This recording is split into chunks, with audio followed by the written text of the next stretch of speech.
जय भीम दोस्तों, मैं रजत मौर्य आप सभी का स्वागत करता हूं बहुजन साहित्य के इस विशेष सीरीज में, जहां पर हम डॉक्टर अंबेडकर के सभी भाषणों को कवर करने की कोशिश कर रहे हैं। आज के इस भाषण में हम लोग बाबा साहब की 4th स्पीच का 5th पार्ट आपके बीच में लेकर आए हैं, जहां पर डॉक्टर अंबेडकर ये समझाते हैं कि जो अछूत कम्युनिटी है, जो शेड्यूल कास्ट कम्युनिटी है, वो कितनी इंपॉर्टेंट है और किन किन धर्मों की हमारे ऊपर नजर है, वो नजर क्यों है, क्यों हिंदू और मुसलमान अछूतों को अपने बाड़े में कैद करने के लिए लड़ रहे हैं। शुरुआत करने से पहले आप सभी से निवेदन है कि वीडियो को पूरा देखिएगा और चैनल को जरूर सब्सक्राइब कर लीजिए, ताकि आने वाले सभी वीडियो का नोटिफिकेशन आप लोगों तक पहुंच सके। बहुजन साहित्य की अगर आप लोग आर्थिक मदद करना चाहते हैं तो यहाँ स्क्रीन पर अकाउंट डिटेल आपको शो हो रहे होंगे, उसके माध्यम से आप जितनी चाहें उतनी समर्थन राशि हमें भेज सकते हैं।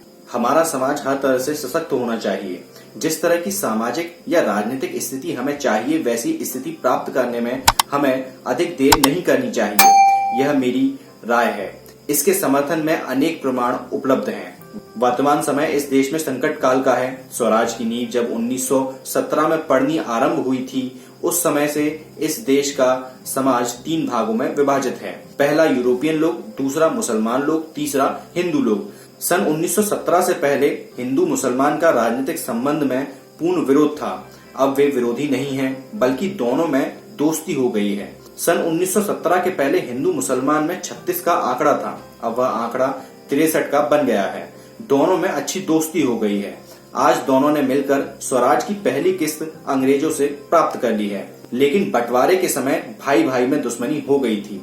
बंटवारा जो 1947 में जो हुआ, वो बंटवारे की बात नहीं कर रहे हैं, क्योंकि 1924 में लिखा जा रहा है, तो आप उससे कंफ्यूज मत होइएगा।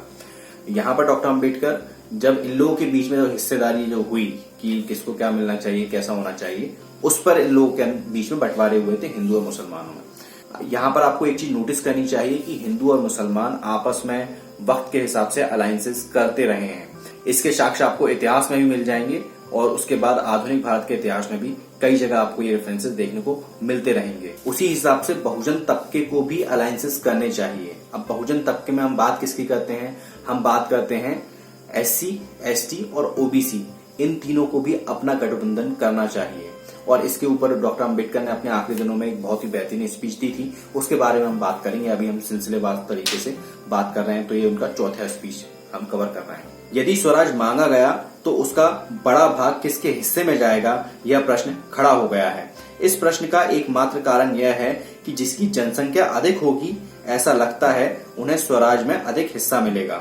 मुसलमानों को अपनी जनसंख्या अधिक लगती है, उसी तरह हिंदुओं को उनकी जनसंख्या कम नहीं लगती, ऐसा लगना स्वाभाविक है। इन दोनों की हम दलितों पर नजर है। यहाँ पर डॉक्टर अंबेडकर जो बात कर रहे हैं कि हिंदू और मुसलमान दोनों की नजर अछूतों पर है, इस चीज का रेफरेंस आपको भगत सिंह द्वारा जो लेख लिखा गया था अछूतों का सवाल, उसमें ही मिलेगा।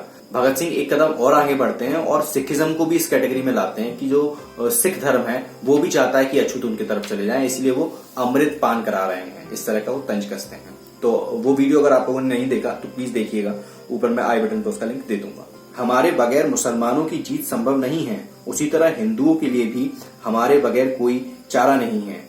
आज यदि हम हिंदू रहें तो ही आर्य धर्म की संस्कृति इस देश में बच पाएगी। यदि हम हिंदू की बजाय मुसलमान बन गए तो इस देश में यवन मुस्लिम संस्कृति प्रबल हो जाएगी। इस बात को हिंदू और मुसलमान दोनों ही अच्छी तरह जानते हैं। डॉक्टर अंबेडकर को 1924 में इस चीज का आभास था कि अगर वो मुसलमान बन गए तो फिर क्या होगा। इस चीज को समझिए कि डॉक्टर अंबेडकर ने हिंदुओं के ऊपर कितना बड़ा एहसान किया है, क्योंकि अगर ये देश मुसलमान बन जाता या मुस्लिम संस्कृति यहाँ पर प्रबल हो जाती तो फिर क्या होता, हिंदू संस्कृति नहीं बच पाती। यदि ऐसा नहीं होता तो वायकॉम में ब्राह्मण वर्ग अछूतों के लिए संघर्ष करने को तैयार नहीं होता, ये प्रश्न पूछ रहे हैं। तथा मुसलमान लोग करोड़ों रुपए खर्च करके अपने धर्म की दीक्षा देने के लिए उत्सुक नहीं होते। डॉक्टर अंबेडकर को भी मुसलमान बनने के लिए करोड़ों रुपए का ऑफर था।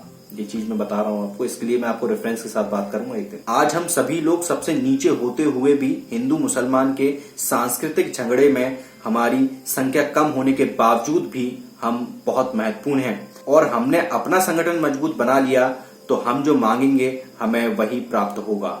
मुझे विश्वास है कि इस संग्राम में जो हिंदू लोग आज 20वीं शताब्दी में अस्पृश्यता निवारण के लिए धूल चाटते हुए पुराणों की धूल पहुंचने की बात करते हैं, वे लोग ही आज पुराणों के सहारा लेंगे, क्योंकि आज समय ही ऐसा है, उनके पास और कोई विकल्प नहीं है।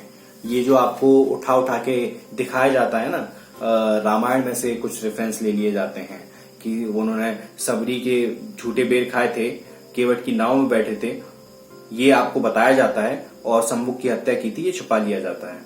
तो इस तरह के रेफरेंस क्यों आपके सामने लेकर आए जाते हैं? ताकि आपको उस बड़े बाड़े के अंदर कैद किया जाए। बड़ा बाड़ा कौन सा? हिंदू होना। हिंदू होना एक बड़ा बाड़ा है। आज की डेट में बहुत सारे लोग ये कहते हैं कि वो बीजेपी के खिलाफ हैं, इसलिए स्पेशली बहुजन तबके के लोग। लेकिन इस चीज को आप समझिएगा, आप जब बीजेपी का, भारतीय जनता पार्टी का वोट रेशो उठाकर अगर आप देखेंगे, उनका वोट रेशो कंटिन्यूसली बेसिस पर बढ़ रहा है। एससी और एसटी यानी कि शेड्यूल कास्ट यानी कि अछूत, और ट्राइब यानी आदिवासी, ये दोनों शिफ्ट हो रहे हैं हिंदुत्व के बड़े बाड़े में कैद होने के लिए, और हम लोग उनको रोक नहीं पा रहे हैं। क्यों? क्योंकि आप लोग ये वीडियो शेयर नहीं करते हो।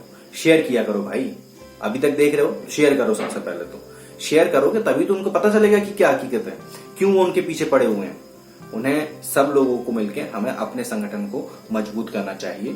आइडेंटिफाई कीजिए कि हमारा संगठन कौन सा है और उसको मजबूत करने के लिए अपनी चीज जान लगा दीजिए। हमारा समाज आज सबसे अधिक पिछड़ा हुआ समाज है। वह धन संपत्ति में पिछड़ा है, मनोधैर्य में भी पिछड़ा है। जिस समाज के लोगों का राजनीतिक, सामाजिक तथा धार्मिक भेदभाव तथा अन्याय, अत्याचार से चरम सीमा तक तकलीफ होती है, पूरा का पूरा समाज अज्ञानता और मूर्खता से घिरा हुआ है। जिन्हें संकट के समय यातनाएं सहन करनी पड़ती हैं, उन यातनाओं से मुक्ति का मार्ग उन्हें मालूम नहीं है। ऐसे लोगों की जीवन में चारों ओर चल रहे संघर्ष के दौरान क्या स्थिति होगी, कहना कठिन है। इसलिए हम लोगों में जिन्हें साफ तौर पर समझ है और उनके मन में कर्तव्य बुद्धि तथा परोपकार की भावना जागरूक स्थिति में है, उन्हें अपने समाज के जीवन के कलह में अपने समाज को पार लगाने के लिए दिन रात बिना किसी अपेक्षा के काम करना चाहिए। यदि ऐसी सामाजिक समझ आने पर भी कोई चुपचाप बैठा रहता है, तो उसके माथे पर अपने दबे कुचले उत्पीड़ित भाइयों की विपन्नता और उनका नाश करने की जिम्मेदारी उनकी होगी। ये उन लोगों के लिए है जो जागरूक तो हो गए हैं, उन्हें अम्बेडकर को भी पढ़ लिया, सब कर लिया, लेकिन घर बैठे हैं, घर से नहीं निकलेंगे। नो डाउट घर से मैं भी नहीं निकल रहा हूं, लेकिन घर से निकलने का मतलब है कुछ प्रोडक्टिव करने का, कुछ ऐसा प्रोडक्टिव करने का जिससे कि बहुजन समाज के ऊपर उसका प्रभाव पड़े, उनकी जागृति बढ़े, जन जागरण हो, उनकी सामाजिक, सांस्कृतिक, आध्यात्मिक और आर्थिक गुलामी को तोड़ा जा सके। कोई भी व्यक्ति जिसको समझ है और वो इन सारी जंजीरों को तोड़ने के लिए काम नहीं कर रहा है, उसके माथे पर, उसके सर पर बहुजन समाज के नाश का बीड़ा होगा। ये चीज समझ लीजिएगा। इसलिए शिक्षित भाइयों, यदि तुम्हें दूसरों से तथा आने वाली पीढ़ियों से प्रशंसा प्राप्त करनी है, तो आज जो स्थिति है उसे दूर करके अपने बच्चों तथा रिश्तेदारों की स्थिति और खराब न हो, ऐसी वास्तविक इच्छा से जिस दुर्गति तथा दुराचार से अपने लोगों की बुद्धि, महत्व तथा परिस्थिति का सामना कर रहे हैं, उसका यथाशक्ति अंत करना हमारा कर्तव्य है तथा ऐसा हम सबको ही करना चाहिए। इतना कहकर मैं आप सभी से विदा लेना चाहता हूँ। ये डॉक्टर अंबेडकर की चौथी स्पीच, फोर्थ स्पीच का 5th पार्ट था, जो कि यहाँ खत्म होता है। कड़े शब्दों में ये चीज कह रहे हैं कि जो लोग पढ़े लिखे हैं उन्हें आगे आना चाहिए और अपने बहुजन तबके को कंट्रीब्यूट करना चाहिए। वो जिस मीडियम से कर सकते हैं। हर व्यक्ति की अपनी अपनी स्किल्स होती हैं, हर व्यक्ति की अपनी समझ होती है और हर व्यक्ति का अपना एक दायरा भी होता है। आप उस दायरे को नहीं तोड़ सकते तो उस दायरे में रहकर बहुजन कम्युनिटी को कंट्रीब्यूट करें, बहुजन मिशन को कंट्रीब्यूट करें, अम्बेडकराइट मिशन को कंट्रीब्यूट करें। उम्मीद करता हूं इस वीडियो से आप लोगों को सीखने को मिला होगा। जो भी आपने सीखा नीचे कमेंट बॉक्स में कमेंट करके जरूर बताइए। वीडियो आप लोगों को कैसा लगा नीचे कमेंट बॉक्स में कमेंट करके जरूर बताइए। ये किताब अगर आप खरीदना चाहते हैं तो उसके लिए आपको सम्यक प्रकाशन की वेबसाइट पर जाना चाहिए। वहां से आप डॉक्टर अंबेडकर का पूरा लिटरेचर खरीद सकते हैं। मैं रजत मौर्य मिलता हूं आपसे अगले वीडियो में फिर किसी किताब या किसी भाषण के साथ। तब तक अपना और अपनों का ध्यान रखें, पढ़ने की आदत को विकसित करें, क्योंकि पढ़ेगा इंडिया तभी तो बढ़ेगा इंडिया।